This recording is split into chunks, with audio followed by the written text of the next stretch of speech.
Just a day after our parents died, my older brother threw me and my 5-year-old son out into the freezing rain. He laughed while doing it and told me to enjoy being homeless, claiming he had made sure I would get absolutely nothing. He had no idea that the very next day, during the reading of the will, he would be the one collapsing on the floor when the attorney read the final clause. My name is Emily. I am 33 years old and work as a bioinformatics data scientist. Before I tell you the rest of this story, let me know in the comments where you are watching from right now. Leave a thumbs up and subscribe to the channel if you have ever had a toxic family member try to destroy your life, only for you to watch with satisfaction as karma perfectly served them justice. The dull thud of my suitcase hitting the wet pavement echoed through the freezing New York rain. Our parents' funeral was yesterday. The dirt on their graves had not even settled yet, and here I stood on the driveway of the family estate in Westchester County, worth $10 million. My 5-year-old son, Leo, gripped my leg, shivering in the biting wind. Standing on the massive covered porch was my 3-8-year-old brother, Peter. Next to him stood his wife, Jessica, a glamorous woman who spent her days obsessing over exclusive country club memberships and designer clothes. She stood with her arms crossed, wrapped in an expensive cashmere sweater. She looked down on us with disgust, as if we were just trash left on her pristine driveway.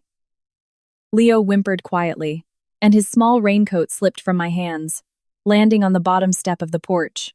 Before I could bend down to grab it, Peter stepped forward and deliberately kicked the bright yellow jacket straight into a muddy puddle. I gasped, pulling Leo closer to shield him from the cold and his own uncle's cruelty.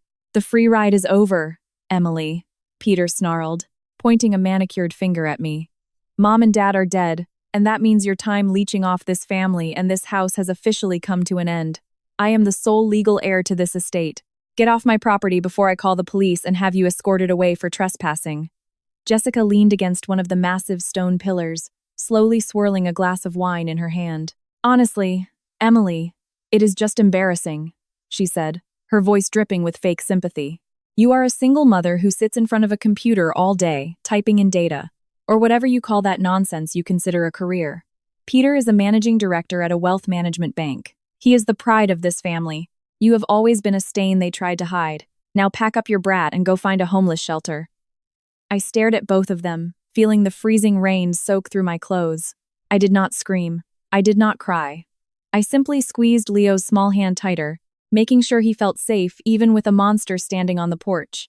They thought my job as a bioinformatics data scientist was some kind of joke, a pathetic little gig that barely paid the bills. My entire life, they treated me like a scapegoat, while Peter paraded around in the spotlight as the golden child, blowing money and playing the successful businessman. They had absolutely no idea how much I actually made, nor how wonderful and peaceful a life I had built for myself far away from their toxic spotlight. "Do not speak about my son," I said, my voice steady despite the icy rain. "And do not act like you have won anything yet, Peter. Kicking us out the day after the funeral just shows exactly what kind of man you are," Peter scoffed, stepping down one stair to tower over me. "I am a man who protects his assets. Did you really think Mom and Dad would leave a piece of this mansion to a single mother with a fake science job? I made sure they signed everything over to me. You are getting nothing, not even a dime. Now get out of my sight before things get ugly." I looked at the house I grew up in.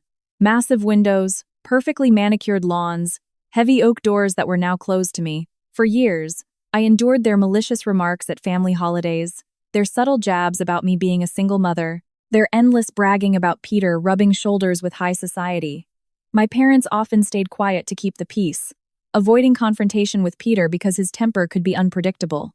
But I knew the truth about my parents, and more importantly, I knew the truth about the legal documents locked safely in the attorney's office. I did not need to beg. I did not need to fight for a spot on that porch. I picked up Leo's muddy coat from the puddle, shook off the dirty water, and gripped my son's hand tightly. I reached into my pocket, pulling out my phone to arrange our departure. I opened my banking app to quickly transfer some funds to checking and order an Uber Black, but as the screen loaded, a glaring red error message popped up. "Account frozen." I frowned, refreshing the app. Another error message. A loud, mocking laugh echoed from the porch. I looked up and saw Peter waving a gray folder in the air. "Having trouble ordering a car?"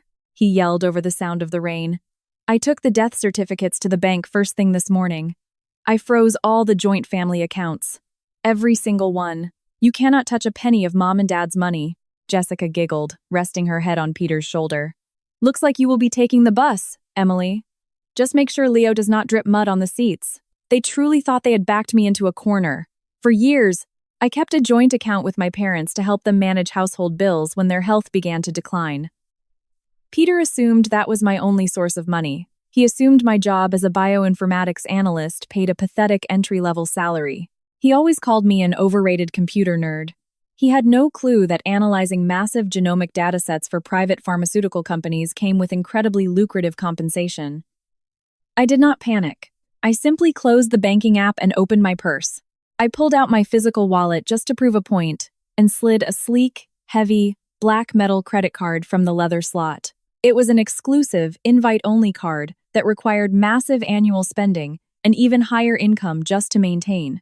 I tapped it against my phone screen, linking it directly to the luxury ride-sharing app. I ordered a premium SUV directly to our location. Peter watched me, his smug smirk fading slightly as he tried to figure out what I was doing. "Who are you calling? The homeless shelter?" He mocked, though his voice lacked its earlier confident arrogance. "I am calling my ride," I replied, slipping the heavy metal card back into my pocket. Less than 3 minutes later, a pristine, pitch-black luxury SUV pulled smoothly up the long driveway, its headlights piercing the gray storm. The driver, dressed in a sharp suit, immediately stepped out with a large umbrella, rushing to shield Leo and me from the freezing rain. Jessica's jaw dropped. She immediately recognized that elite black car service. It was the exact same company she constantly begged Peter to use when she went to tennis club events. The one he always claimed was too expensive for everyday travel. "What are you paying for that with?" Peter demanded, stepping down another stair, the folder of documents slipping from his grip. "Your accounts are frozen." "Your accounts are frozen, Peter," I corrected him, letting the driver take my soaked suitcase and gently place it in the spacious trunk. "My personal accounts are doing just fine. Enjoy the house. I will see you at the law firm." I climbed into the warm leather interior of the SUV. I sat Leo on my lap and wrapped his shivering shoulders in a dry towel the driver offered us. As the car smoothly backed out of the driveway, I looked through the tinted window one last time. Peter and Jessica stood in the cold, staring at us with expressions of pure confusion and sudden, terrifying doubt. They thought they had ruined me, but they were about to find out they had just sealed their own doom. The luxury SUV glided through the rain-flooded streets of New York, leaving the sprawling estate and my toxic brother far behind. Leo fell asleep leaning against my shoulder. The exhaustion of the last few days had finally caught up with him. I stroked his hair, feeling a fierce protective instinct deep in my chest. Peter and Jessica really believed they had thrown us out onto the street. They had no idea that for the past 6 months, I had been renting a gorgeous 3-bedroom penthouse in one of the most exclusive high-rises in Manhattan. My housing situation was a complete secret from the family. My parents had been ill, and I spent most of my time at their estate caring for them, bearing the weight of their declining health, while Peter only showed up for brief, showy visits just long enough to complain about medical bills. I rented this penthouse as a sanctuary for me and Leo, easily covering the astronomical rent with my bioinformatics salary. The driver pulled up to the sleek glass entrance of my building. A uniformed concierge immediately stepped out with a large umbrella, greeting me by name and helping with the suitcase. We took the private elevator to the top floor. Entering the penthouse, I exhaled the breath I felt I had been holding for days. Floor-to-ceiling windows offered a sweeping, unobstructed view of the glittering Manhattan skyline. The space was pristine, safe, and entirely ours. I carried Leo to his room, tucked him gently into his warm bed, and then poured myself a glass of water. The battle was far from over, but we were safe. The next morning, the real war began.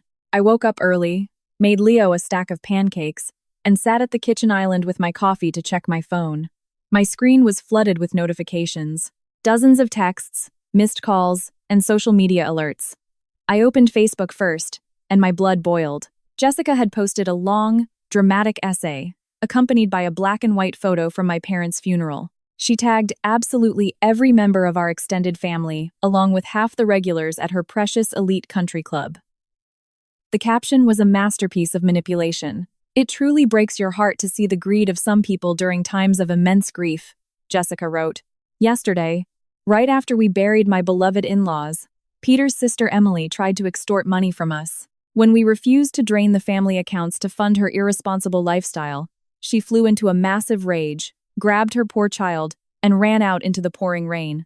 Peter and I begged her to stay, offering her a roof over her head despite her erratic behavior, but she chose her pride over her own son's safety. Please pray for little Leo. We are heartbroken, but we must stay strong to protect this family's legacy. The audacity of her lies was staggering. She painted me as an unhinged extortionist, and Peter as a benevolent savior. She even managed to weave in fake concern for Leo to maximize sympathy among her high society followers. I moved on to my text messages. The flying monkeys had been unleashed. My phone turned into a war zone, bombarded with attacks from aunts, uncles, and cousins who swallowed Jessica's story without a shadow of a doubt. Aunt Susan sent a venomous paragraph. "How can you be so selfish, Emily? Your brother is grieving and you demand money. You have always been a disappointment to your parents." Uncle Richard added his own dose of poison. "Do not bother showing up to the family reunion this year. You are a disgrace. Peter is trying to keep this estate intact, and you are acting like a spoiled brat. You need psychiatric help." My cousin pointed out that I should be ashamed of putting Leo in danger just to throw a tantrum.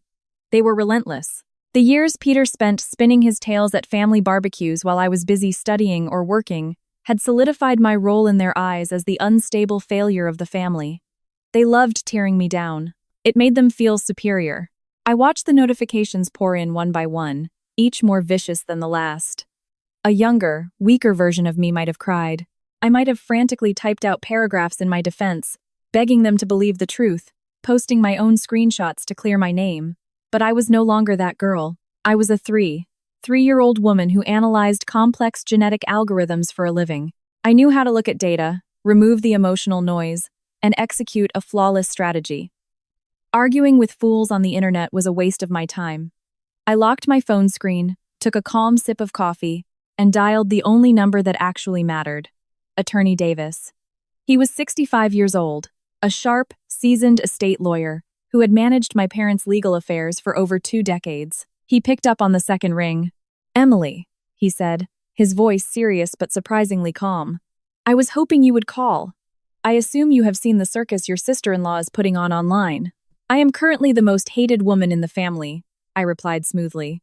"Peter froze the joint checking accounts yesterday and kicked me off the estate. He thinks he took the whole pot." Attorney Davis let out a quiet, dry laugh that surprised me. "Let them celebrate. Let them write their little posts and gather sympathy. Peter has always been a fool playing checkers while thinking it is chess." I leaned forward, lowering my voice so I would not wake Leo. "What exactly is going on, Mr. Davis?" Peter acted so confident about the inheritance. He practically guaranteed I would get nothing. "Your parents were different," Attorney Davis said slowly, "but they were not blind. In the last years of their lives, they saw exactly who your brother had become. They saw his greed, his wife's obsession with status, and how cruelly they treated you and Leo. They came to me 3 years ago with a very specific, ironclad set of instructions. A shiver of anticipation ran down my spine. "So, the will reading on Friday. Do not engage with your relatives," Attorney Davis instructed firmly. "Do not reply to Jessica's posts. Ignore absolutely every text message. Keep your hands clean and your head held high.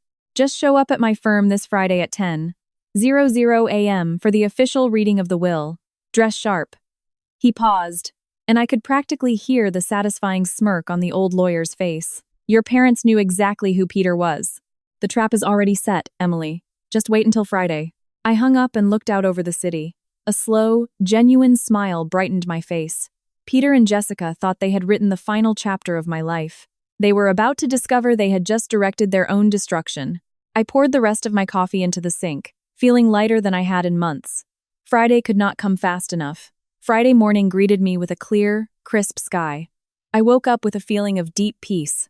The frantic anxiety Peter and Jessica so desperately expected from me had completely evaporated. I dressed with purpose.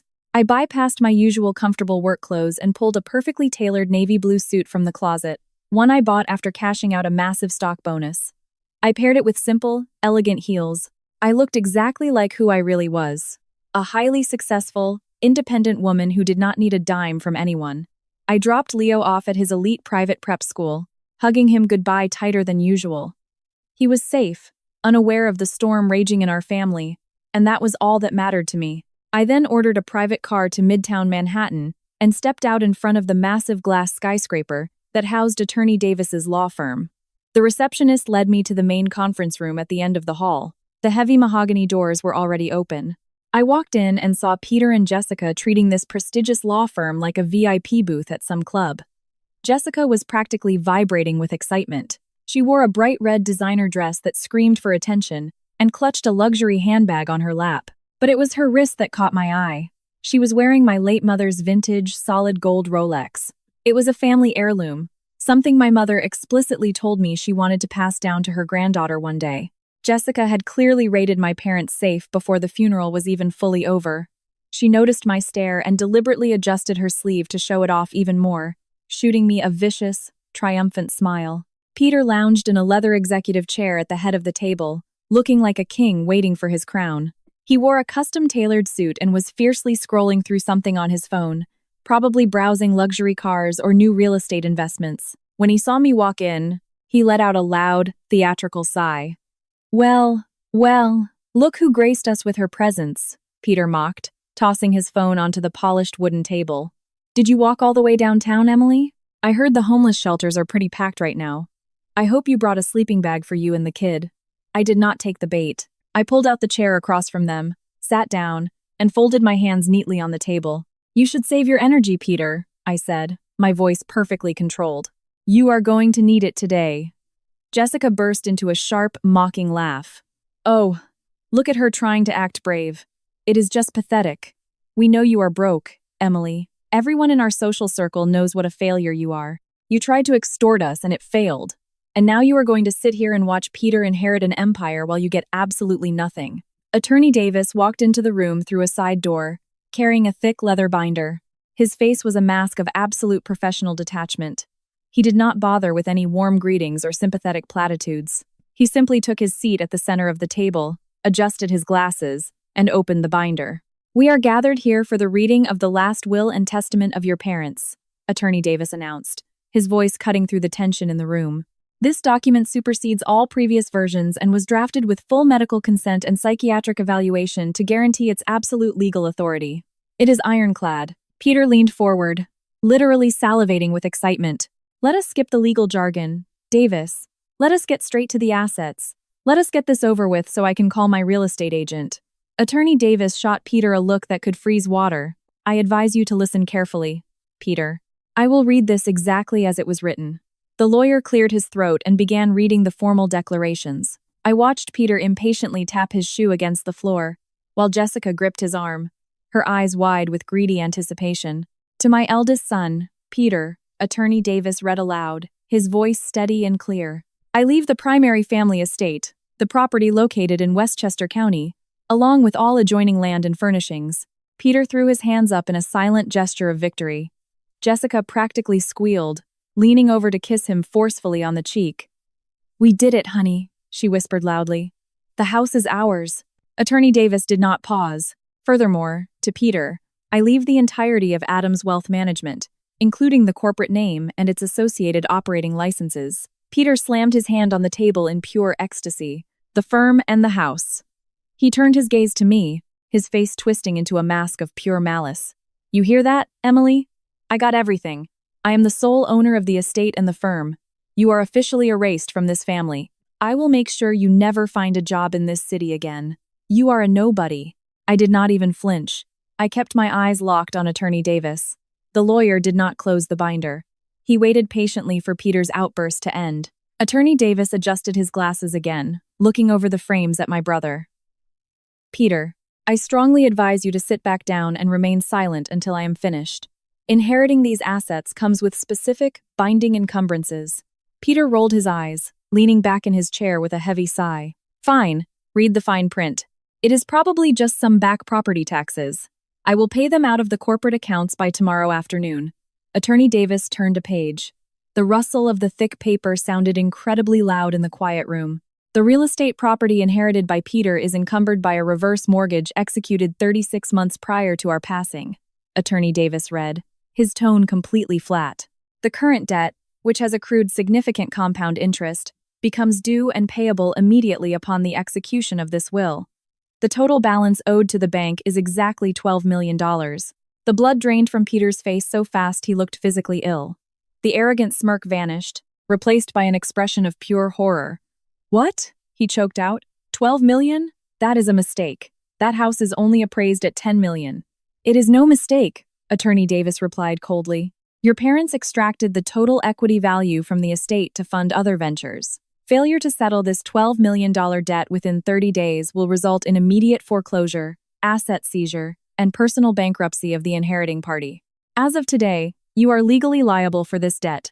Jessica gripped the edge of the table until her knuckles turned white, her eyes darting frantically between Peter and the lawyer.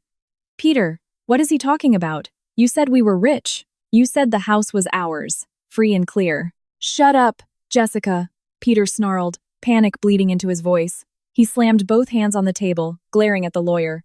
"Fine, whatever. I inherited Adams Wealth Management. The firm manages multi-million-dollar portfolios. I will just liquidate some corporate assets and pay off the mortgage. It is just a minor inconvenience." Attorney Davis shook his head slowly, almost with pity. "You inherited the corporate name and the operating licenses, Peter. That is all." "What do you mean, that is all?" Peter demanded, his voice cracking. "Where are the client accounts? Where's the liquid capital?" "Adams Wealth Management was legally gutted 3 years ago," Attorney Davis explained, delivering the final crushing blow. "All liquid assets, client portfolios, intellectual property, and real estate holdings were legally transferred out of the corporation. You inherited an empty shell. The firm has 0 operating capital, 0 assets, and 0 clients. You just inherited a worthless name and $12 million of debt that will ruin you before the end of the month." The silence in the conference room was absolute. The ticking clock on the wall sounded like a bomb waiting to detonate. I watched the realization wash over my brother that the empire he bragged about his entire life was nothing more than an illusion, designed specifically to destroy him. Peter opened and closed his mouth, but no sound came out. The realization was suffocating him right in front of my eyes. He looked like a man who had just stepped off a cliff and was waiting for the ground to meet him. Jessica finally broke the silence, her shrill voice echoing off the mahogany walls. "This is a joke," she shrieked, slamming her luxury handbag onto the table in a fury. "You are lying, Mr. Davis. They had millions. Where is the real money? Where are the stocks, the offshore accounts?" Attorney Davis did not even flinch at her outburst. He calmly adjusted his glasses and looked down at the final page in the heavy leather binder. "I am not finished yet," he stated coldly. "The document contains one final clause. I strongly suggest you both sit down and listen." Peter collapsed back into his chair. His hands were shaking violently. His arrogant posture had completely evaporated, making way for the frantic nervousness of a trapped animal. Jessica remained standing, glaring at the lawyer, but clamped her mouth shut. 3 years prior to our passing, Attorney Davis read, his voice cutting through the thick, heavy air in the room. "Your parents executed a total liquidation of all tangible assets, stock portfolios, and operating capital of Adams Wealth Management. The total sum of these liquidated assets, amounting to exactly $50 million, was transferred into an irrevocable generation-skipping trust." Peter's eyes snapped toward me, a sickening, creeping horror beginning to paint his pale face. "The sole and exclusive beneficiary of this trust is my grandson, Leo," Attorney Davis continued, reading the exact words signed by my parents. "Furthermore, the sole trustee granted absolute, unquestionable, and unilateral control over the entirety of this $50 million trust is my daughter, Emily." The entire room froze. I sat perfectly still, with my hands folded neatly on the table, maintaining ruthless eye contact with my brother. "Emily has full discretion regarding disbursements, investments, and management of these funds," Attorney Davis concluded, closing the thick binder with a final, hollow thud. "This trust is irrevocable. It cannot be challenged, contested, or altered by any party under any circumstances whatsoever." This concludes the reading of the will. For 10 agonizing seconds, no one moved. And then the brutal reality hit Peter with full force, all at once. He was bankrupt. He was $12 million in debt. He was facing immediate foreclosure. And the sister he threw out into the freezing rain, the sister he mocked and humiliated his entire life, was now sitting across from him with absolute control over $50 million. Peter let out a choked, wheezing sound. He clutched his chest, gasping for air in short, violent spasms. His face turned an alarming shade of gray. "Peter?" Jessica asked, her anger suddenly giving way to genuine panic. Peter, what is wrong with you? He tried to stand up, reaching blindly across the table as if trying to grab me, but his legs completely gave out. Peter's eyes rolled back, and he pitched forward like a felled tree. His head slammed into the thick glass edge of the conference table before his entire limp body collapsed onto the floor with a sickening thud.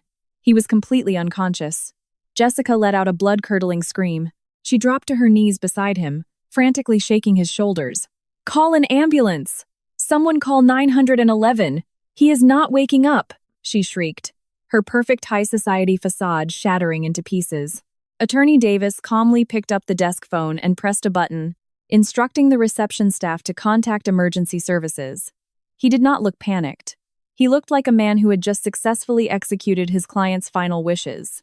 I stood up slowly, smoothing the wrinkles from my navy blue suit. I reached across the table, took my sealed copy of the trust documents, and slid them neatly into my briefcase. This is your fault, Jessica screamed at me from the floor, tears ruining her expensive makeup. You planned this, you psychopath. You stole our money. I did not steal anything, Jessica, I said, my voice as calm as a winter morning. You two are the financial geniuses. Have fun paying off a $12 million debt, and please be very careful with my mother's Rolex. I will be sending estate auditors to collect it shortly. Without waiting for the paramedics to arrive, I turned on my heel and walked out of the conference room. I passed the panicked receptionists in the hallway, stepped into the private elevator, and rode down to the lobby. The crisp New York air felt incredible on my face. I stepped outside, ordered a car, and headed back to my penthouse. I had a wonderful little boy to pick up from preschool and $50 million to manage. For the next 48 hours, there was absolute silence. No new dramatic social media posts from Jessica. No hateful text messages from the extended family. The family flying monkeys completely vanished. News of Peter's colossal debt and my total control over the wealth had clearly already spread through the grapevine. The same relatives who had called me a disgrace just a few days ago were now dead silent, likely terrified they might anger the woman holding the keys to the entire family fortune. Peter spent 2 days in the hospital recovering from a mild concussion and a severe panic attack. But waking up in a hospital bed was only the beginning of his nightmare. The bank wasted no time. The moment the death certificates were officially processed by the county, the reverse mortgage became due. The countdown to foreclosure had officially begun. Sitting in my sunlit penthouse, watching Leo build a complex tower out of magnetic blocks, I knew Peter and Jessica would not just accept defeat gracefully. Cornered animals are the most dangerous. They were losing their mansion, their luxury status, and their entire future. They desperately needed money, and I was the only person who had it. Since the trust fund was ironclad and legally untouchable, they could not attack the money directly. They had to strike at the only vulnerability I had. They had to attack the beneficiary. They had to get to Leo. I was in the middle of analyzing a massive genomic dataset on my dual monitors when a heavy, authoritative pounding echoed through the penthouse. It was not a polite, friendly knock. It was the loud, insistent banging of law enforcement. I checked the high-definition security camera feed on my tablet. Standing outside my double oak doors were 2 serious-looking individuals in neat but unassuming clothes holding thick clipboards. Next to them stood a fully uniformed NYPD officer, his hand resting near his duty belt. I felt an icy spike of adrenaline, but my logical mind instantly took control. I took a deep breath, walked to the foyer, and pulled the heavy door open. "Miss Emily?" asked the woman with the clipboard, her voice stern and ready for confrontation. Her eyes immediately darted past me, scanning the interior of my home. She and her partners had clearly braced themselves to enter a dangerous, squalid environment, preparing for the worst-case scenario of neglect, drug abuse, and absolute poverty. Instead, they found themselves in the foyer of a meticulously clean, sun-drenched luxury penthouse. High ceilings and floor-to-ceiling windows offered a sweeping panoramic view of the Manhattan skyline. The Brazilian hardwood floors gleamed, completely free of any clutter except for a neatly organized educational play area in the corner of the spacious living room. The space smelled of fresh coffee and expensive organic lavender cleaner. It was the absolute opposite of the nightmare Peter and Jessica had fabricated. "Yes, that is me," I replied, keeping my voice polite and perfectly calm. "How can I help you? My name is Agent Thompson. I am a caseworker with Child Protective Services. And this is Agent Miller," she said, holding up her badge. We received an urgent, anonymous report regarding the safety and living conditions of a 5-year-old boy named Leo. The report claims the mother is suffering from an acute nervous breakdown, is living in absolute squalor, and is actively physically abusing the child. We need to enter the premises immediately and conduct an inspection. The pure, undisguised malice of the lie was breathtaking. Peter and Jessica really did it. In a desperate, vile attempt to gain custody of Leo and seize control of his $50 million trust, they decided to weaponize state institutions against me. They wanted to rip my child from my arms to pay off their debts. Of course, officers, please, come in, I said, stepping aside and gesturing for them to enter my spotless home. Let us get this cleared up right now. As they crossed the threshold, the glaring disconnect between the anonymous tip and the reality of my life hit them with full force. Agent Miller looked down at his clipboard, a deep look of disapproval forming on his face. The uniformed officer immediately relaxed his shoulders, realizing this was no dangerous crime scene. Right at that moment, a joyful Leo ran out of the spacious bedroom. He was wearing clean, high-quality cotton play clothes, his hair neatly combed. He held a complex structure he had just built out of colorful magnetic blocks. "Look, Mommy," he announced, his bright eyes completely devoid of any fear or hesitation. "I built a double helix, just like your work." I smiled, placing a gentle hand on his head. "That is brilliant, sweetheart. Why do not you go put that on your display shelf while Mommy talks to these nice people?" Leo nodded happily and ran back toward his playroom. The two CPS agents watched him go, exchanging a very telling look. A child who is actively abused does not run up to their mother to show off a science toy. "Please, take a seat at the kitchen island," I offered, pulling out 2 velvet bar stools. "Can I offer you sparkling water or coffee?" "No, thank you, miss." "Emily," Agent Miller replied, taking a seat. He looked almost embarrassed to be sitting in my pristine kitchen under such pretenses. "We apologize for the intrusion. However, we are legally obligated to investigate absolutely every report we receive, regardless of how baseless it might initially seem upon arrival." "I completely understand," I replied, taking a seat across from them. "You are just doing your jobs to protect vulnerable children, but I assure you, my son is perfectly safe. I know exactly who filed this malicious report and exactly why they did it." Agent Thompson leaned forward, clicking her pen. "The report states you were recently evicted, are currently unemployed, and are unable to provide even basic food for your son following your parents' passing." I maintained absolute icy calm. "I am a senior bioinformatics data scientist," I stated. I reached into a deep drawer under the counter and pulled out a thick, perfectly organized red binder. I prepared it the exact second I realized Peter was $12 million in debt. I knew desperation would drive him to attack my custody rights. I opened the binder and slid a stack of official documents across the marble surface. "Here is a copy of my employment verification and my most recent W-2s and tax returns," I said smoothly. "My base salary is in the hundreds of thousands of dollars, not including equity in the biotech firms I consult for and annual bonuses. I rented this penthouse entirely on my own. I voluntarily left my parents' estate a few days ago, after my brother inherited the property." Agent Miller reviewed the financial documents, his eyebrows rising slightly at the undeniable proof of my lucrative career. The unemployment accusation was instantly obliterated. I then provided them copies of Leo's complete medical records. My son's primary physician is Dr. Harrison, one of the most highly regarded private pediatricians in New York. As you can see, Leo is perfectly healthy. He is in the 99th percentile for growth, is fully up to date on all vaccinations, and shows absolutely no signs of trauma or neglect. He is also enrolled in an elite private prep school. Furthermore, if you need proof of our daily routine, I have a fully integrated cloud recording security system. I can provide you with interior footage of this apartment from the last 30 days. You will see nothing but a mother cooking meals, reading bedtime stories, and working at her desk." Agent Thompson closed her clipboard with a heavy, frustrated sigh. She looked at the police officer, who responded with a slow, understanding nod. "It is abundantly clear this report was entirely fabricated, Miss Emily," Agent Thompson said. "We see this unfortunate tactic used all too often in bitter divorces or inheritance disputes. Angry relatives weaponize our agency to inflict emotional damage on the other party. We are closing this case immediately as unfounded." They began to stand up, ready to move on and deal with children who actually needed their intervention. but I placed my hand flat on the binder, stopping them in their tracks. My revenge was not just about clearing my name, it was about making sure the people who tried to steal my son faced the absolute wrath of the law.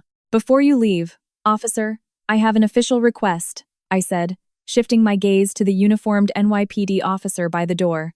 "I would like to file criminal charges for a malicious false report. I have everything you need to arrest them."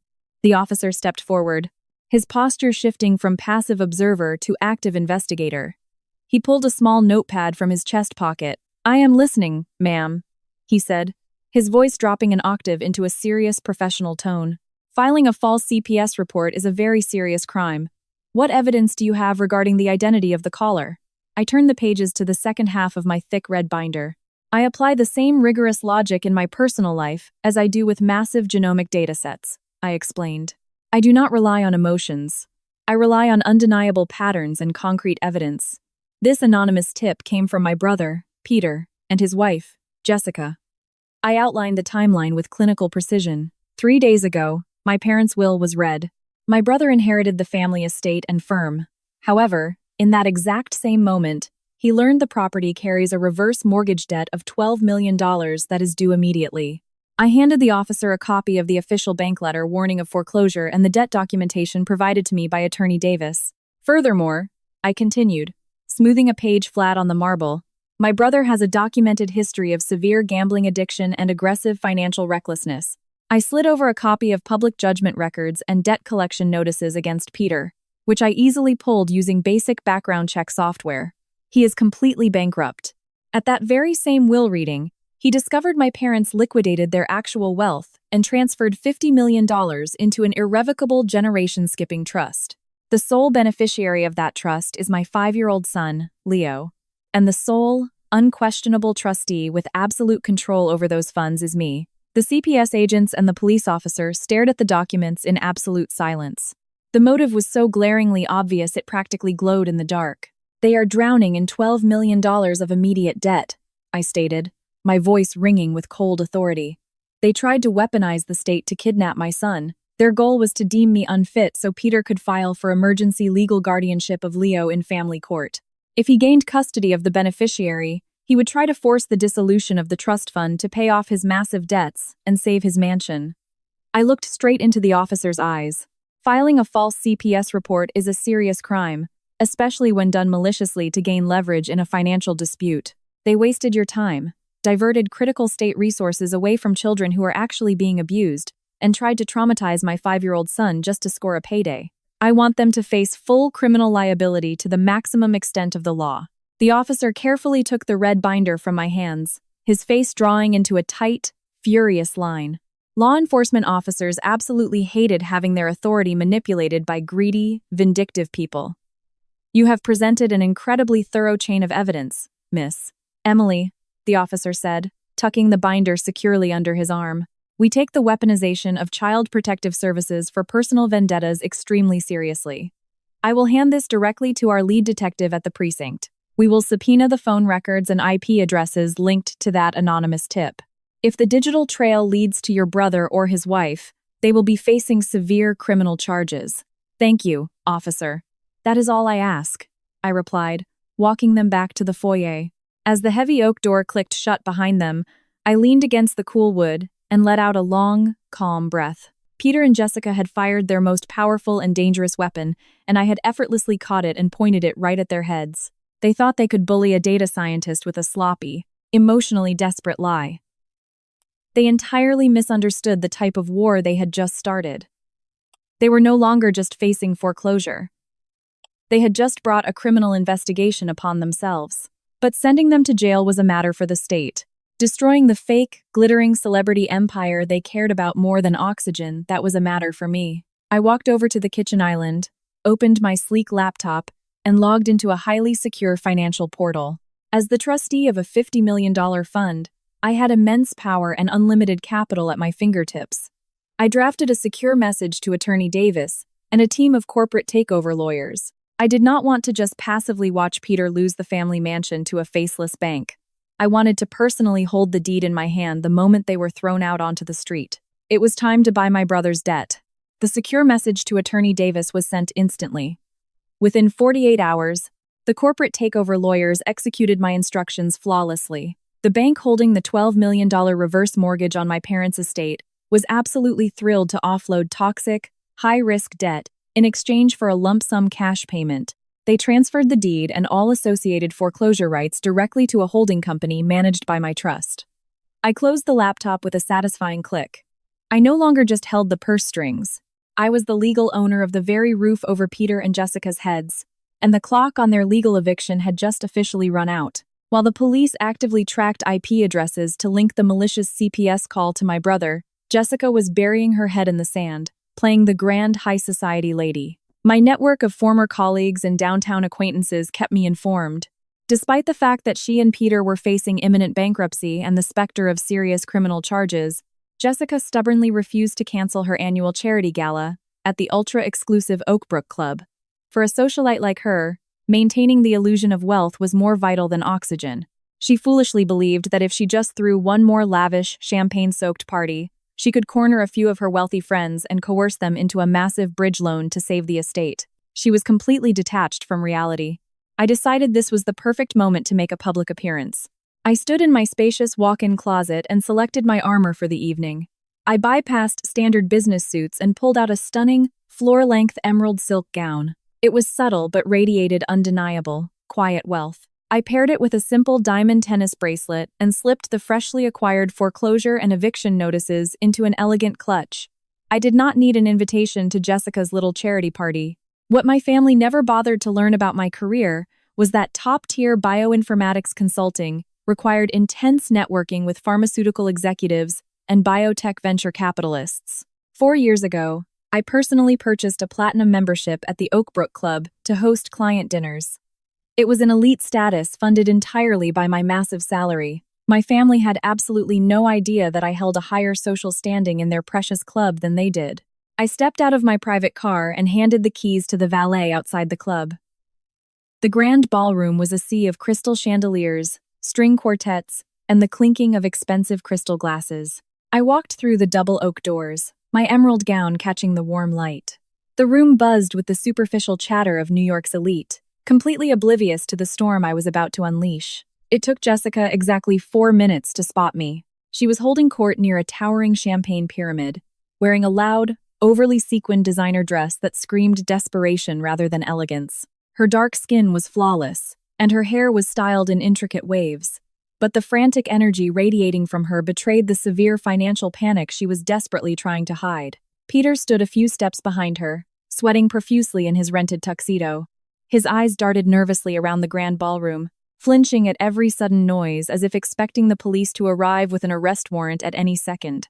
When Jessica's eyes locked onto mine, her jaw literally dropped. The color completely drained from her face. For a split second, she looked physically ill, before it was replaced by a violent, ugly flush of absolute rage. She suddenly excused herself from a group of wealthy biotech investors and marched across the polished marble floor. Her heels clicked aggressively, drawing the attention of several elite guests. Peter trailed behind her like a terrified shadow, hands shoved deep into his pockets. "What are you doing here?" Jessica hissed. She tried to keep her voice low enough to avoid a screaming match, though the venom in her tone was unmistakable. "You are not on the guest list, Emily.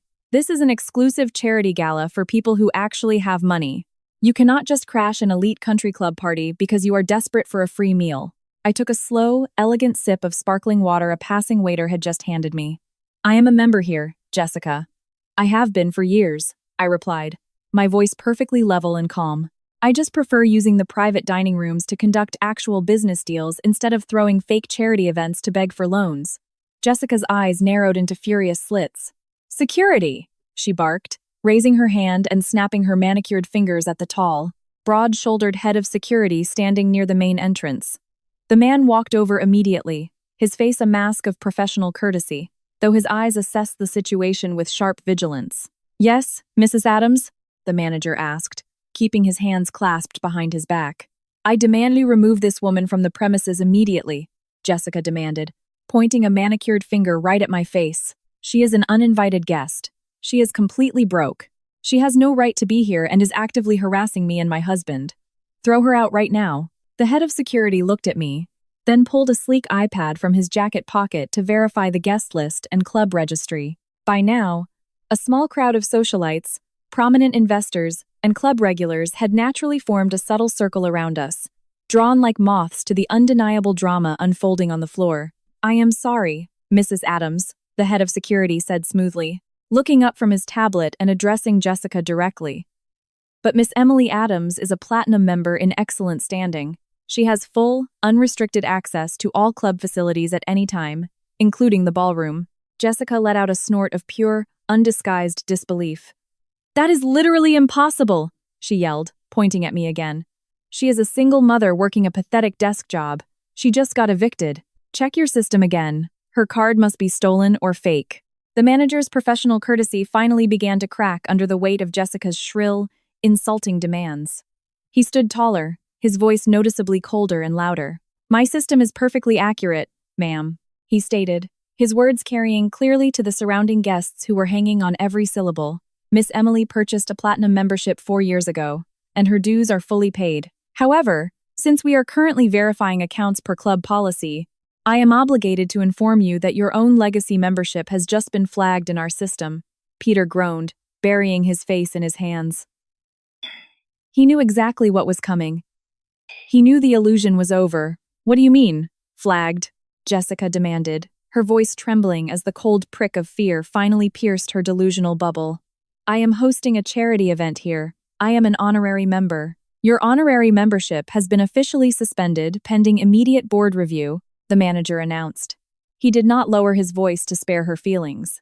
"The credit cards attached to your account have been declined for 3 consecutive months. Furthermore, there is a massive outstanding balance for the deposit on tonight's catering. The kitchen staff was instructed to halt dinner service 20 minutes ago. If your balance is not settled in full by the end of the evening, we will be forced to send the account to aggressive collections and ask you to leave the premises." The collective gasp from the surrounding elite was devastating. In modern high society, fake wealth is the ultimate, unforgivable sin. Whispers instantly began rippling through the crowd like a shockwave. Investors and prominent socialites started physically taking steps back, visibly distancing themselves from Jessica and Peter, as if their financial ruin was a highly contagious virus. Jessica's face completely caved in. The arrogant, commanding queen of the ballroom vanished, replaced by a terrified fraud whose entire identity had just been publicly burned to ash. She looked wildly at the faces of the people she had spent years desperately trying to impress, watching their expressions shift from polite curiosity to cold, harsh disgust. The investor she had been lying to just minutes prior simply shook his head, turned his back on her, and walked away without a word. I stepped forward, closing the distance until I was mere inches from my trembling brother and his ruined wife. I reached into my clutch and let my fingers brush the stiff, legally binding documents I had prepared. The perfect stage had been set. I pulled my hand from the clutch, extracting a thick stack of legal papers. They were printed on heavy watermarked paper and bound with a stark black clip. The crowd around us fell dead silent, waiting for the final blow. I held the stack out to my brother. Peter stared at my outstretched hand as if I were handing him a live grenade. Sweat dripped down his temple, staining his stiff, rented collar. His eyes darted frantically around the room, searching for an exit, a friendly face, or any possible escape route from the reality crashing down on him. There was none. The wealthy elite of New York had formed an impenetrable wall of judgment around us. "Take it, Peter," I said in a voice barely above a normal conversational tone, yet which effortlessly carried across the silenced room. "You are the head of the family now, after all." He slowly reached out and took the documents. His hands were shaking so violently that the thick pages rattled against each other. I watched his eyes scan the bold capital letters on the title page. Notice of default, immediate foreclosure, order of eviction. "What is this?" he whispered, his voice cracking into a high-pitched, breathless wheeze. His chest heaved as he struggled to pull air into his panic-stricken lungs. "I bought your debt," I declared, making sure every single syllable rang crisp and clear for the audience gathered around us. The bank was beyond thrilled to offload $12 million of toxic mortgage tied to a bankrupt shell company. "I used the trust fund to purchase the deed outright. I am now your sole creditor. And since you completely ignored the demand for immediate repayment triggered by our parents' passing, I am officially executing my right to foreclose on the property." The socialites and investors let out a collective gasp, Buying someone's debt to execute an eviction was a level of ruthless financial warfare they understood and deeply respected. Whispers tore through the ballroom. The exact same people Jessica had been trying to hustle for a bridge loan were now looking at me with undisguised awe, and at my brother like he was radioactive waste. "You have exactly 48 hours to vacate my property," I continued, staring straight into his terrified, bloodshot eyes. "If you, your wife, or even a single one of your suitcases is found on the premises after Sunday morning, you will be arrested for trespassing. I have already informed the local precinct, and they are fully aware of the situation." Peter crumpled the edges of the legal documents, his knees buckling slightly as the finality of this absolute ruin set in. He had no money, no home, no firm, and serious criminal charges for a false CPS report hanging over him. He was completely broken. Jessica let out a choked, devastated sob. The realization that her glorious high society life was over hit her with the force of a physical blow. She raised her hands to cover her face in total humiliation, unable to bear the staring, judgmental eyes of her former social circle. As she raised her arms, the crystal chandeliers above us caught the magnificent, unmistakable flash of solid gold on her wrist. The vintage Rolex. I reached out and gently, but incredibly firmly, clamped my hand around her wrist, pulling her arm back down before she could hide it in the folds of her sequined dress. She gasped, trying to pull away, but I held her in an iron grip. Her skin was clammy and cold. "Furthermore," I said, projecting my voice so the surrounding elite could hear every single crushing word, "that watch belongs to the estate inventory. It is part of my mother's estate, which is currently undergoing a rigorous, court-ordered probate audit.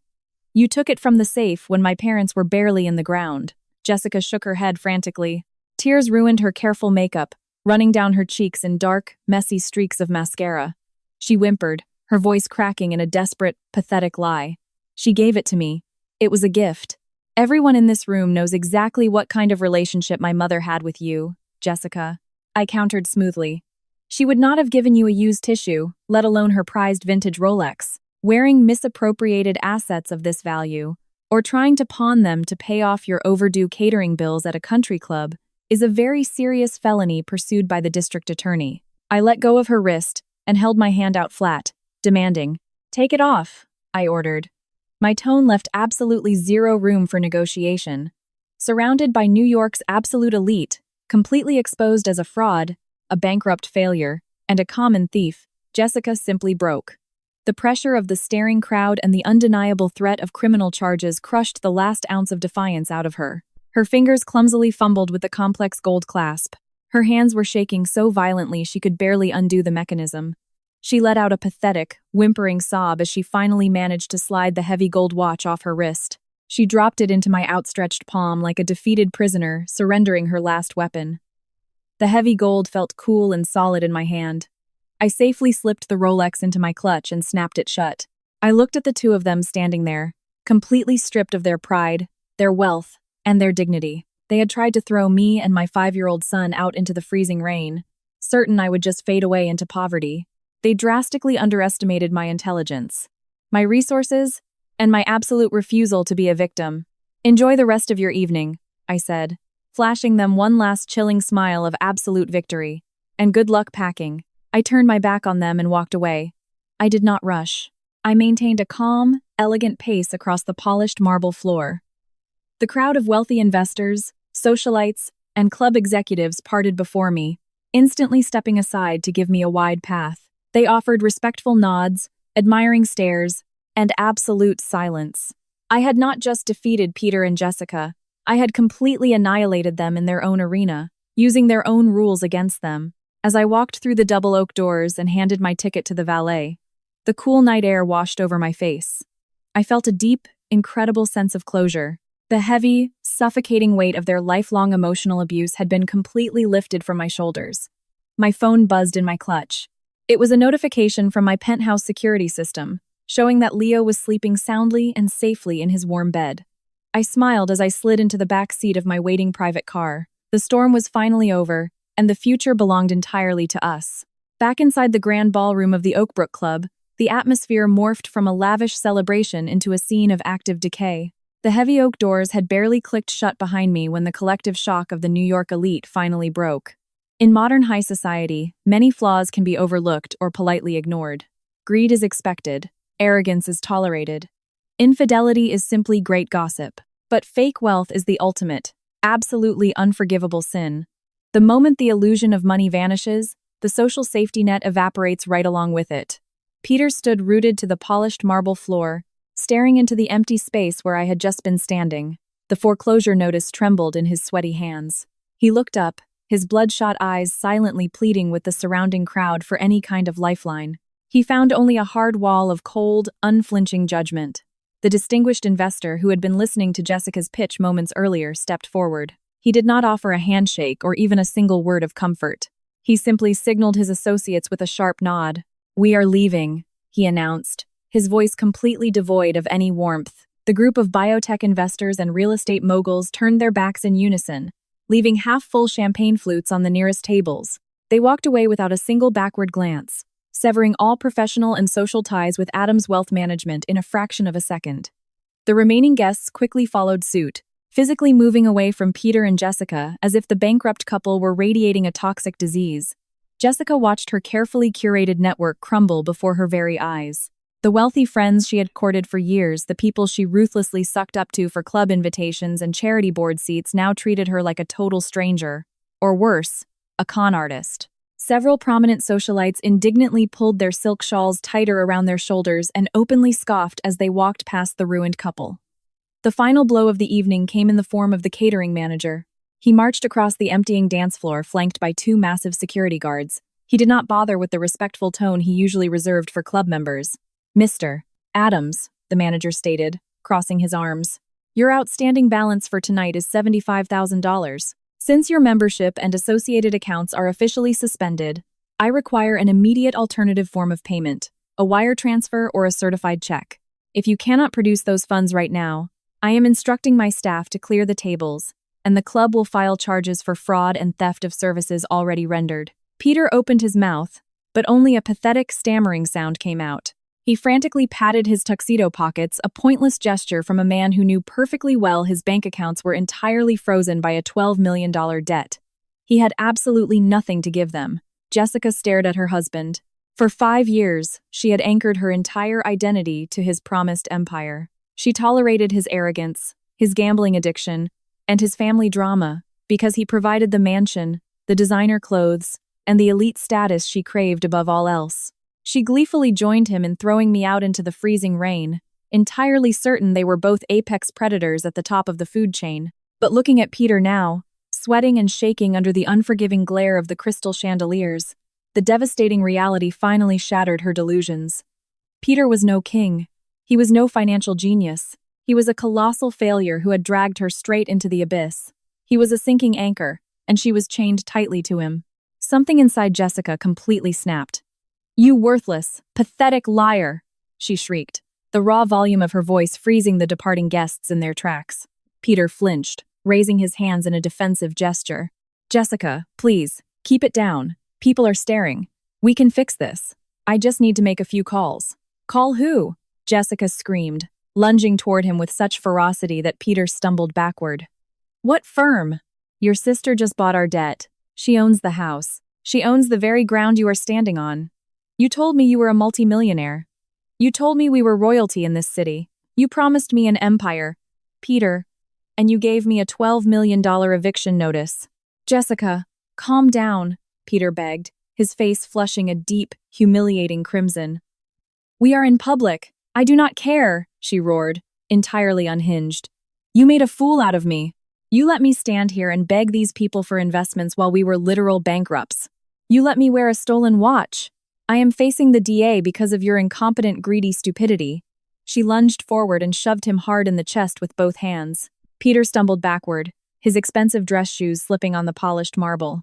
He crashed into a nearby cocktail table, knocking over a tray of crystal glasses that shattered against the floor in an explosion of glass and sparkling water. The remaining guests watched in absolute, horrified fascination.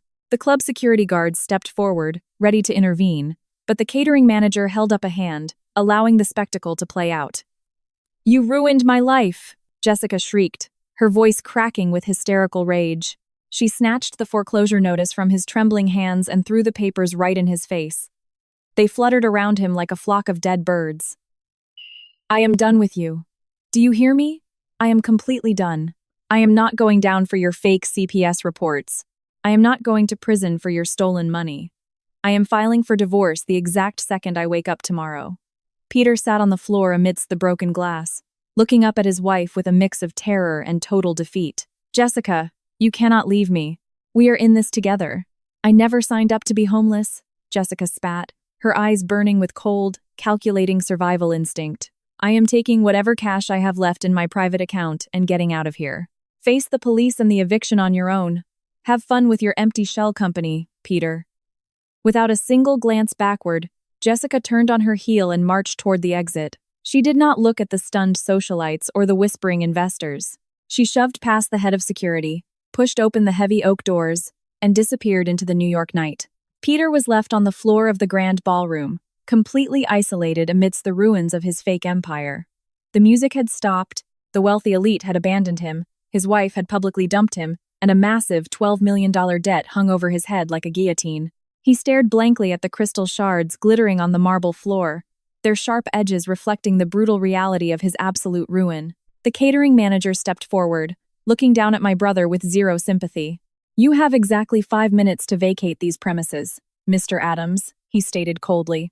If you are not out of this building by then, my security will physically throw you out the staff exit, and I will personally call the NYPD to report you for trespassing and defrauding this establishment. Peter slowly pushed himself up from the floor in his torn and water-stained tuxedo. He did not try to argue. He did not try to hurl any more arrogant threats. The fight had been completely drained out of him. He kept his head down, shoulders slumping in total defeat, and began a slow, humiliating march toward the exit. He had been stripped completely of his pride, his family, and his future. The final consequence of his lifelong cruelty had finally arrived, and there was absolutely no one left to save him. Peter stumbled out of the Oakbrook Club and into the freezing New York night, the heavy oak doors slamming shut behind him with a final, hollow thud. He had no car, no wife, and no money to call a cab. He was forced to walk for miles in his ruined tuxedo, shivering as the biting wind cut through the thin fabric. When he finally reached the grand iron gates of the family estate hours later, the sprawling mansion looked less like a castle and more like a massive, dark tomb waiting to swallow him whole. Over the next 2 days, the house turned into a psychological prison. Jessica made good on her threat. She returned to the estate before dawn, packed her expensive designer suitcases, and fled the city, leaving behind only empty velvet hangers and the echo of her screams at the exit. Peter spent the weekend entirely alone, hiding in the dark and ignoring the endless ringing of his phone as creditors and furious catering managers demanded immediate payment. He sat on the floor of the grand living room, surrounded by unpacked moving boxes, paralyzed by the sheer magnitude of his impending ruin. He foolishly believed that if he just ignored the eviction notice, the problem would somehow miraculously disappear. Sunday morning arrived with crisp, unforgiving sunlight. The 4-8-hour grace period I gave him had officially expired. I sat at the kitchen island in my penthouse, sipping dark roast coffee and watching the digital clock on my laptop click over to exactly 9:00 a.m. I picked up my phone and dialed the local police precinct. It was time to clear my property. Meanwhile, at Peter's estate, he was jolted awake by violent, thunderous pounding, heavy fists hammering against the solid wood front doors. He scrambled to his feet, his heart hammering against his ribs. He assumed it was the private security firm I had hired to enforce the eviction. He trudged to the foyer, fully intending to beg for a few more days to gather his personal belongings.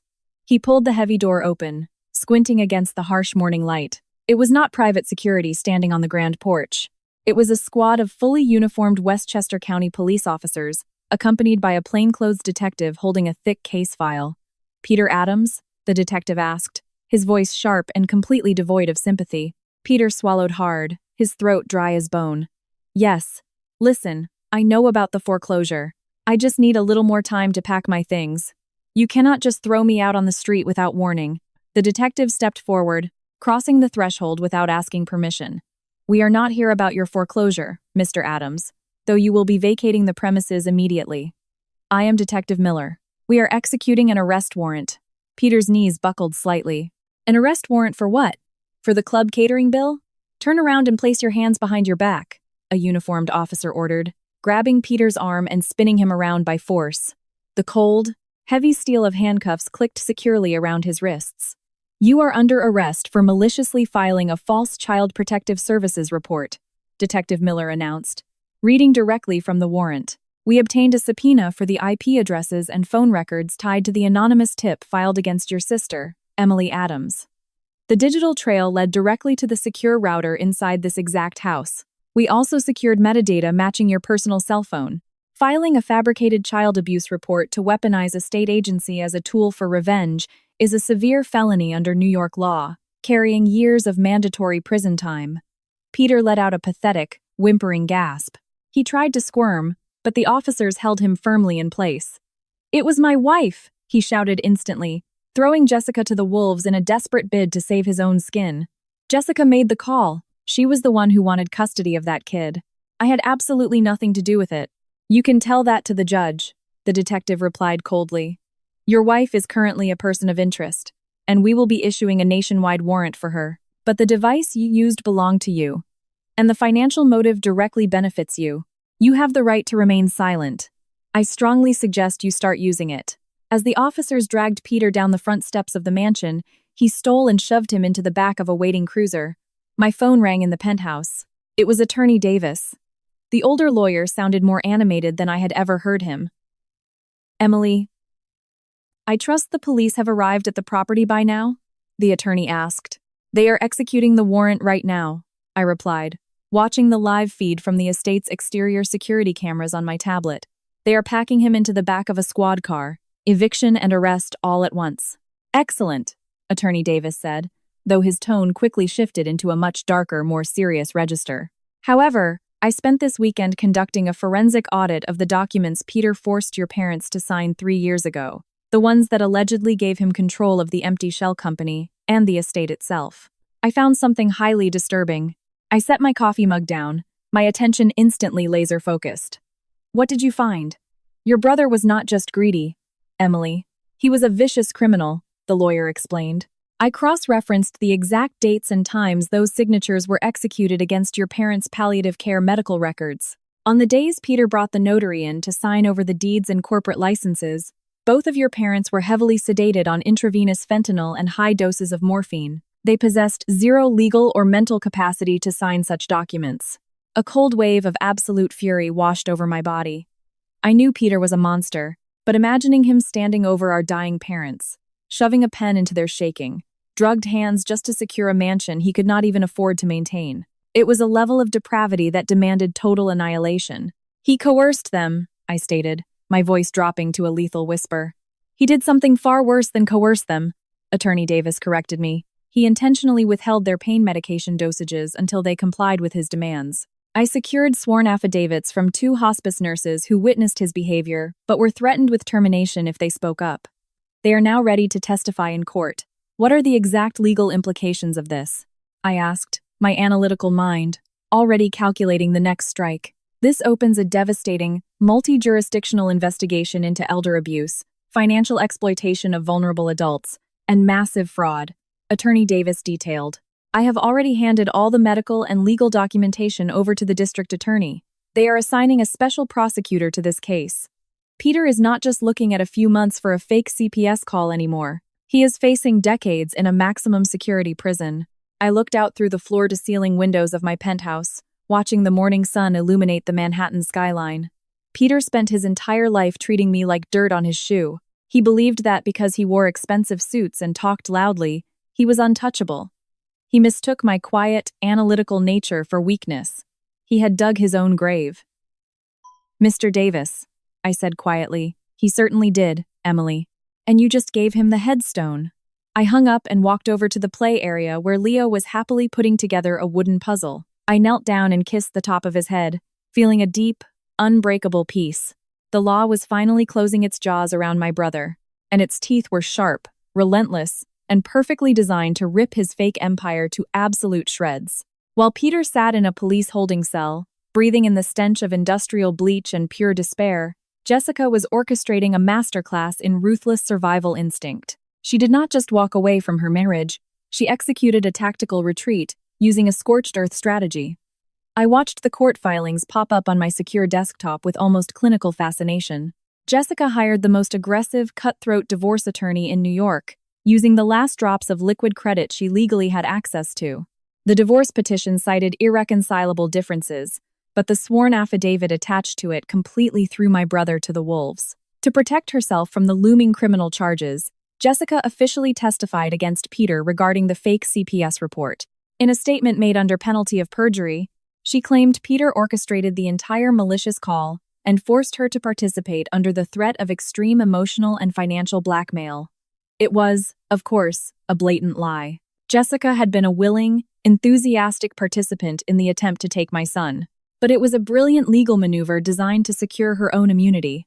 She rapidly liquidated whatever she had left in a few personal offshore accounts, packed her surviving designer handbags, and boarded a one-way flight to Cabo San Lucas, Mexico, to stay with a distant relative, completely severing all ties with the U.S. and her jailed husband. She cut the sinking anchor loose before it could drag her to the bottom of the ocean. Peter spent 48 agonizing hours in police custody before desperately borrowing bail money at extortionate interest rates from someone taking a massive risk, likely unaware of the catastrophic freeze on his assets. When Peter finally walked out of the precinct, he was still wearing the same wrinkled, sweat-stained tuxedo shirt from the gala at the Elite Club. He had not showered, he had not slept, and he had exactly $40 in his pocket. He turned on his phone, expecting an avalanche of messages from Jessica, his defense attorneys, or wealthy friends from the club rushing to offer a lifeline. There was absolutely nothing. The screen glared with emptiness. His inbox contained only an automated bank alert confirming his personal accounts were massively overdrawn, and a cold, sterile email from Jessica's legal team containing the official divorce petition. The high society network he had worshipped his entire life had erased him from their collective memory overnight. With no home, no wife, no car, and no friends, Peter was forced to walk to a public transit stop. The man who had mocked me for ordering a luxury Uber Black now sat on a sticky plastic seat in a bus, heading toward the farthest outskirts of the city. He rode until he found a run-down, neon-lit motel that took cash without asking for a credit card deposit or ID verification. He paid for 2 nights and walked into a room that smelled aggressively of stale cigarette smoke and creeping mold on the walls. The wallpaper peeled in yellowed strips, and the ancient mattress sagged deeply in the middle, stained by the ghosts of transient guests before him. It was a catastrophic, unimaginable fall from a $10 million estate with heated marble floors, soaring ceilings, and sprawling, manicured lawns. Peter sat on the edge of the stained mattress, staring blankly at the flickering, static-filled television screen bolted to the wall. The sheer, crushing weight of his reality finally pierced through the delusion he had lived in his entire life. He had no empire, no wealth management firm, no legacy. Criminal charges hung over his head like a sharpened guillotine blade. The elder abuse investigation initiated by Attorney Davis meant he was staring down decades in a maximum security prison. A felony conviction for the false report guaranteed he would never hold a fiduciary license or a respectable job again. He spent his entire existence mockingly laughing at my quiet career. He called me a failure, a family disgrace, and insisted that loud, aggressive ambition was the only measure of success. He kicked my 5-year-old son's coat into a puddle and told me to enjoy the homeless shelter. And now, my quiet, analytical mind had dismantled his entire universe with the precision of a surgical scalpel. I did not have to raise my voice or throw a tantrum. I simply gathered data, identified his vulnerabilities, and let the law of consequences consume him. I monitored the updates from my legal team with complete emotional detachment. I felt absolutely zero pity for the man shaking in that cheap motel room. Pity is an emotion reserved for victims of unfortunate circumstances. Peter was not a victim. He was the architect of his own destruction, fueled by insatiable greed and deep, calculated cruelty. He stood over our dying parents and actively denied them pain medication to secure a mansion he could not even afford to keep. He tried to weaponize the state against me to steal my child just to pay off his debts. He deserved every single ounce of the misery, isolation, and terror he was currently experiencing. The illusion of Peter Adams was dead forever. All that remained was a broken, bankrupt criminal waiting for the justice system to step in and drag him to a concrete cell. I closed the legal dashboard on my monitors, turning my attention back to the genomic sequencing project on my screen. The data was clean, the patterns were beautiful, and my life was finally free of the toxic infection that had plagued my family for decades. 6 months passed with the quiet, effortless grace of a perfectly optimized algorithm. The bitter, freezing rain from the day of that eviction was nothing more than a distant, faded memory, replaced entirely by the radiant warmth of early summer in New York. I sat on a sunlit wooden bench in Central Park, looking out over the sparkling expanse of the lake. I held a cup of artisanal tea in my hands, breathing in the scent of blooming lilac and fresh earth. It was a sharp, glorious contrast to the sterile conference rooms, hostile country club ballrooms, and damp motel rooms that defined my brother's spectacular downfall. I opened my sleek tablet, my eyes scanning the official press release that had just been published by a highly respected national medical journal. Using a very small, meticulously calculated fraction of the $50 million trust fund, I officially endowed a medical research grant in my parents' names. This was not some flashy vanity project designed to slap our name on a club wall or a hospital wing, which would have been exactly the kind of superficial stunt Peter would have orchestrated to buy social status. Instead, it was a fully funded, rigorous academic grant dedicated to advancing research in bioinformatics and palliative care. I felt it was the only genuine, appropriate way to honor who my parents truly were before heavy pain medication, declining health, and terrifying coercion stripped them of their autonomy. I wanted their final legacy to be permanently tied to healing, scientific progress, and genuine human compassion. I refused to let their memory be tainted by the suffocating greed and manipulative cruelty Peter tried to cement into our family history. The vast majority of the trust fund remained securely locked in high-yield conservative investments, quietly multiplying day by day, guaranteeing with absolute mathematical certainty that my son would never experience a single moment of financial insecurity. As for Peter, the state justice system processed his extensive list of crimes with the exact same clinical, ruthless efficiency I applied to my complex datasets. The devastating elder abuse investigation, combined with the felony false CPS report and the massive financial fraud regarding the estate deeds, resulted in a swift and catastrophic sentencing. He was currently serving his time in a maximum security prison. His custom-tailored designer suits were permanently replaced by standard prison issue. His days of aggressively shouting orders at valets and club staff were completely and permanently over. He was locked in a concrete cell, forced to face the absolute ruin he brought upon himself. Jessica was still hiding out somewhere in the sweltering heat of Mexico.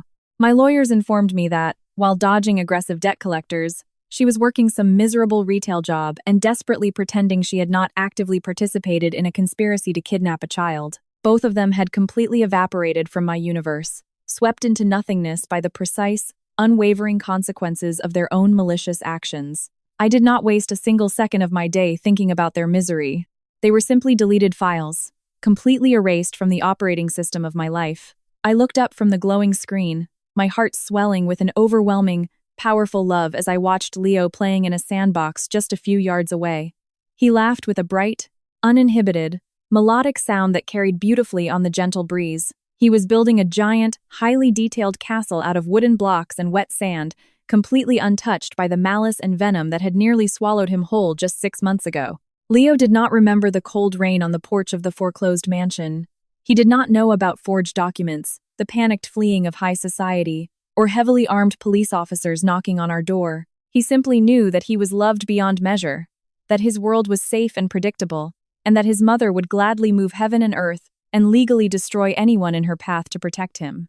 I watched as he proudly placed a tiny blue flag at the top of his sandcastle, his face lighting up with pure, unbridled joy.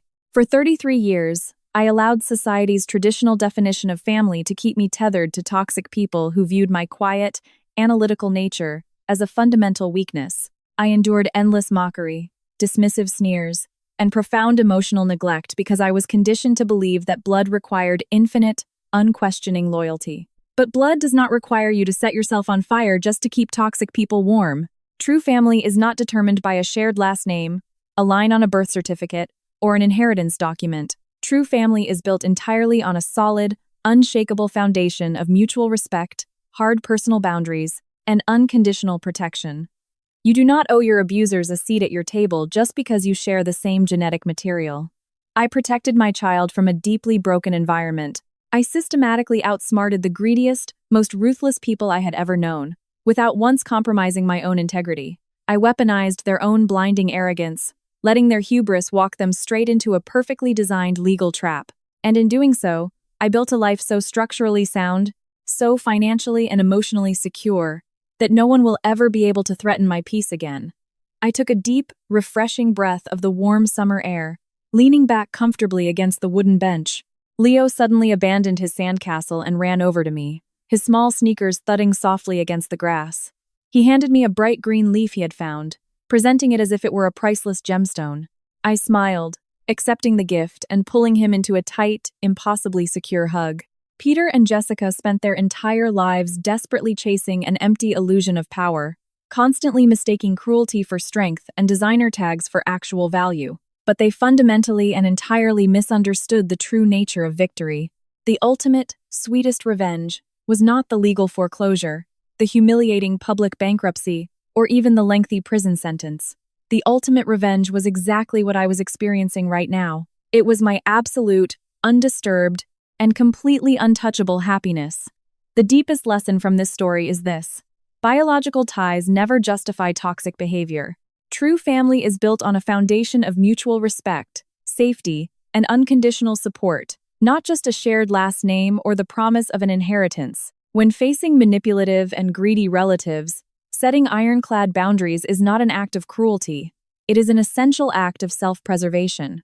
Emily's story teaches us that you never owe the people who hurt you a seat at your table, and the ultimate, sweetest revenge against those who try to destroy you is simply living a successful, peaceful, and wildly happy life. Have you ever had to set difficult boundaries with a toxic family member to protect your own peace? Share your experiences in the comments below. If this story moved you, leave a thumbs up and subscribe to the channel so you do not miss any future stories.